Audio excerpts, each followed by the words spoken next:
حضور علیہ السلام کی محبت سے معاشرے کے دکھ جو ہیں وہ سمیٹے جا سکتے ہیں۔ آقا کریم علیہ السلام نے محبت سے ہی معاشرت کو جو ہے وہ اپنے قریب کیا اور لوگ ایمان کی دولت سے مالا مال ہو گئے۔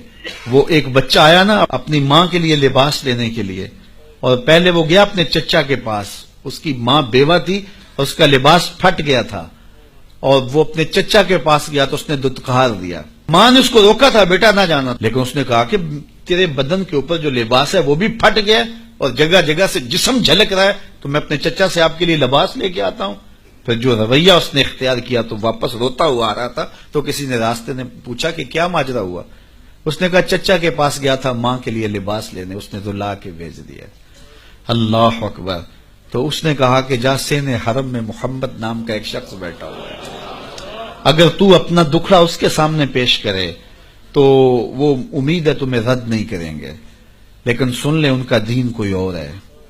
اللہ اکبر۔ اپنے ماں کے پاس آیا تو ماں کو کہا کہ چچا نے تو لا کے بھیج دیا، لیکن آپ کی حالت مجھ سے دیکھی نہیں جا رہی۔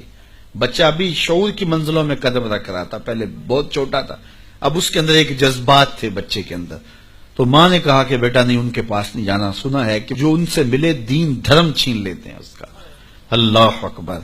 تو حضور علیہ السلام کے پاس جانے سے ماں روکنے لگی، لیکن بچے نے کہا کہ امی میں پکا رہوں گا، بتوں کا وفادار رہوں گا، تم اس ٹینشن کو اس پریشانی کو چھوڑ دو۔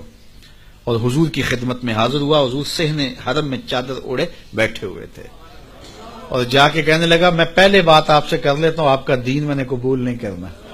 حضور مسکرا کے بولے بیٹا بتاؤ کس لیے آئے ہو؟ کہا میری ماں بے لباس ہے، میں آپ سے لباس لینے آیا۔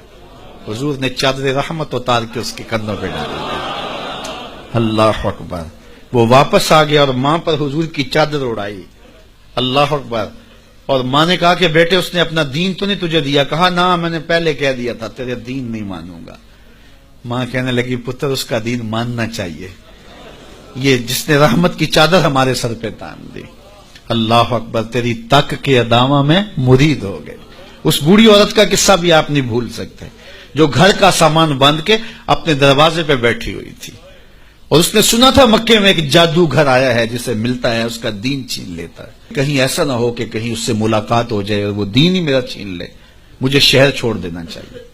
گھر کے تھڑے کے اوپر سامان باندھ کے بیٹھی ہے۔ حضور بھی گزرے تو اس نے دیکھا تو کہا بھتیجے یہ سامان میرے سر پہ رکھ دے۔ حضور نے سامان اٹھایا، دیکھا تو بوجھل تھا، وزنی تھا، اور بڑھیا کو دیکھا تو کمزور تھی، تو کہا کہ بڑھیا اگر چاہو تو جہاں چاہتی ہو میں خود نہ چھوڑا۔ اس نے کہا اس سے بڑی مہربانی کیا ہوگی؟ حضور نے سامان اٹھایا ہوا ہے اور بڑھیا سے باتیں بھی کرتے جا رہے ہیں۔ تو بڑھیا کو کہا کیوں جا رہی ہے؟ اس نے کہا کہ سنا ہے یہاں ایک جادوگر ہے جو لوگوں کا دھرم لوٹ لیتا ہے، لوگوں کا دین لوٹ لیتا ہے۔ میں نے ساری زندگی بتوں سے وفا کی ہے، میرے آباء و اجداد نے بتوں سے وفا کی ہے، میں چاہتی ہوں دین اجداد ہاتھ سے چھوٹ نہ جائے، آخر اس شہر میں رہتی ہوں کہیں مل نہ جائے۔ خیر حضور نے کچھ نہیں کہا، اس کا سامان نہیں پھینک دیا کہ ٹھیک ہے تم پھر جاؤ۔ سامان اس کا اٹھایا اور جہاں تک اس نے جانا تھا سامان پہنچایا، سامان سپرد کر کے واپس پلٹنے لگے تو اس نے کہا بچے اپنا نام تو بتا دے، لوگ کہیں گے کہ مکہ چھوڑ آئی ہو تو بتاؤں گی ایک جادوگر کے دکھ سے چھوڑ آئی ہوں، تو وہ کتنا برا بھلا کہیں گے شہر مکہ کو کہ جس مکہ سے لوگ نقل مکانی کرنے پہ مجبور ہو گئے۔